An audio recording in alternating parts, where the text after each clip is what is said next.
जय हिंद, जय भारत, वंदे मातरम। साथियों, आप देख रहे हैं फौजी न्यूज़ 24 और मैं महेश चौहान। साथियों, पंजाब में जो कर्नल साहब को पीटा था वो मामला धीरे धीरे तूल पकड़ता जा रहा है और जो पंजाब पुलिस के जो 4 अधिकारी जो सामने आए हैं, जिनके फोटोएं भी वायरल हो रहे हैं पूर्व सैनिकों के ग्रुप में, अगर हम उनकी बात करें तो ये 4 अधिकारी वो ही हैं जिनको कुछ समय पहले पंजाब सरकार ने 10 लाख का इनाम भी दिया था, क्योंकि इन्होंने एक एनकाउंटर किया था जो कि मोस्ट वांटेड अपराधी था। उसके एनकाउंटर के बदले में पंजाब सरकार ने इनको सम्मानित भी किया था, पुलिस मेडल भी दिए गए थे।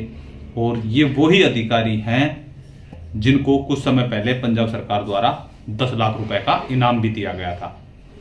अब ऐसा क्या हुआ कि जिन्होंने इतना अच्छा काम किया, पंजाब सरकार ने उन्हें 10 लाख का नगद पुरस्कार भी दिया और पुलिस मेडल भी दिए जाने थे, तो वो सेना के कर्नल के ऊपर हाथापाई करते हैं या सेना के कर्नल और कर्नल साहब के बेटे के साथ मार पिटाई करते हैं।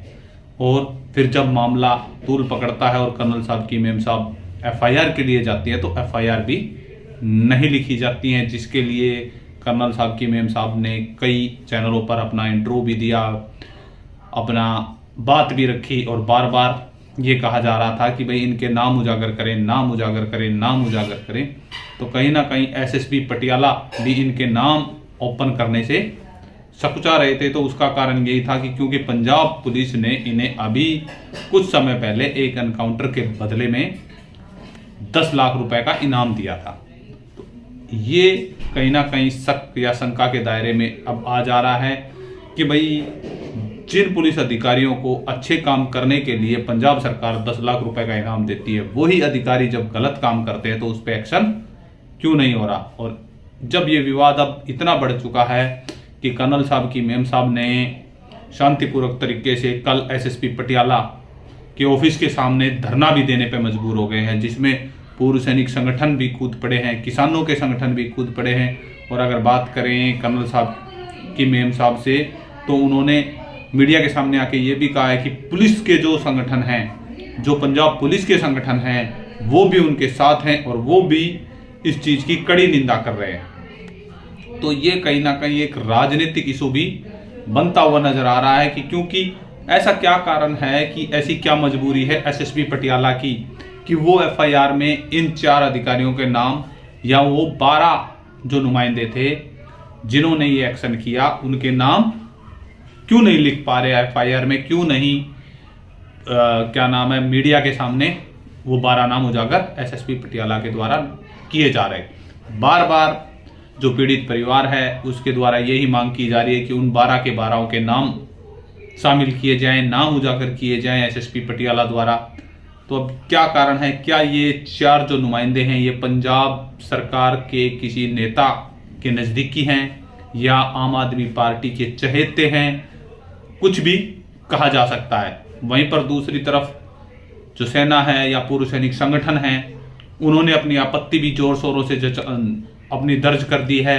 हरियाणा में भी पूर्व सैनिक जो संगठन है उन्होंने माननीय प्रधानमंत्री, माननीय रक्षा मंत्री, चीफ ऑफ डिफेंस स्टाफ तक को अपना विरोध दर्ज कर अपना ज्ञापन उपायुक्त महोदय के माध्यम से भेज दिया है कि अगर इस प्रकार की घटनाएं देश में बढ़ती रही तो कहीं ना कहीं सेना का मोरल डाउन होगा। और जो हमारे दुश्मन देश हैं या हमारे जो पड़ोसी दुश्मन देश हैं पाकिस्तान जैसे, उनको ये कहने का भी मौका मिल रहा है कि जिस देश की सेना या जिस देश की सेना का टाइगर अपने आप को अपने देश में नहीं बचा पा रहा तो वो सीमा पर क्या करेगा। तो इससे भी देश की सेना के मोरल पर काफी असर पड़ रहा है। तो इसमें एक नई बात ये भी निकल के आ रही है कि क्यों रक्षा मंत्रालय क्यों नहीं इंटरफेयर कर रहा, क्यों नहीं सीधा सामने आकर रक्षा मंत्रालय प्रेशर डाल रहा कि पंजाब पुलिस या कोई भी स्टेट पुलिस कैसे एक ऑन ड्यूटी, चाहे वो जवान हो, चाहे JCO हो, चाहे कर्नल हो, उनको पीड़ देता है। हालांकि लेटरें भी निकलते हैं, DGPO को लेटर भी भेजे जाते हैं गृह मंत्रालय के द्वारा कि भाई जो सैनिक हैं उनकी जो समस्याएं उनको प्रमुखता से देखा जाएगा। लेकिन दूसरी तरफ समस्याएं तो प्रमुखता से देखने की बजाय पुलिस उन्हीं की ऑन ड्यूटी JCO, जवान, ऑफिसर्स सभी की पिटाई भी कर दे रही है। और जब पिटाई के बाद एफआईआर का समय आता है तो एफआईआर भी नहीं हो रही है।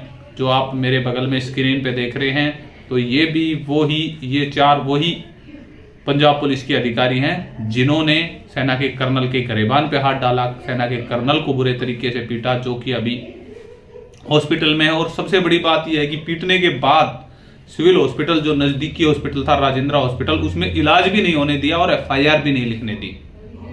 तो समझ सकते हैं कि ये कहीं ना कहीं देश विरोधी ताकतों से तो नहीं मिले हुए हैं।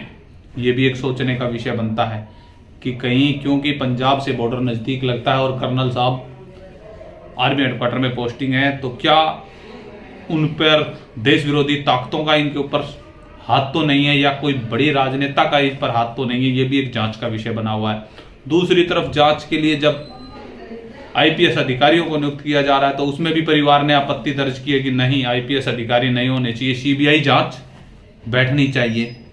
और कल पूर्व सैनिक संगठन भी ज्यादा से ज्यादा संख्या में पहुंच रहे हैं और सेना के जवान, जेसीओज, अफसर सभी एकजुट होकर एसएसपी पठानकोट पटियाला के लिए, माफी चाहूंगा, एसएसपी पटियाला के जो ऑफिस है, दफ्तर है, उसको घेराव के लिए पहुंच रहे हैं।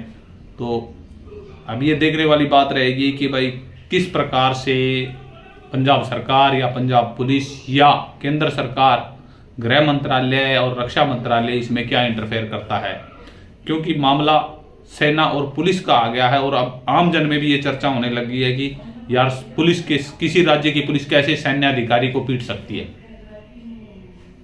तो ये एक मामला ज्यादा गंभीर बनता जा रहा है। सोशल मीडिया पे भी डेली ट्रेंड वायरल हो रहे हैं। तो आप देख सकते हैं वो 4 चेहरे जिनको ऊपर आरोप लगे हैं कि भाई ये वो 4 चेहरे थे जिन्हें क्या नाम है सम्मानित भी किया गया था कुछ समय पहले, और अब वही 4 चेहरे एक ऐसा घिनौना अपराध करते हैं जो कि देश के लिए, भारतीय सेना के लिए एक बहुत ही शर्मनाक बात है। तो आज की वीडियो में इतने ही। कमेंट में अवश्य बताएं कि क्या इस प्रकार के व्यक्तियों को सम्मानित किया जाना चाहिए, या इनको जो पुलिस मेडल मिले हैं क्या उन्हें वापस नहीं लेना चाहिए।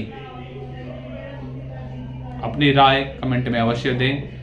तब तक के लिए जय हिंद। मिलते हैं फिर एक अगली और नई और सच्ची खबर के साथ।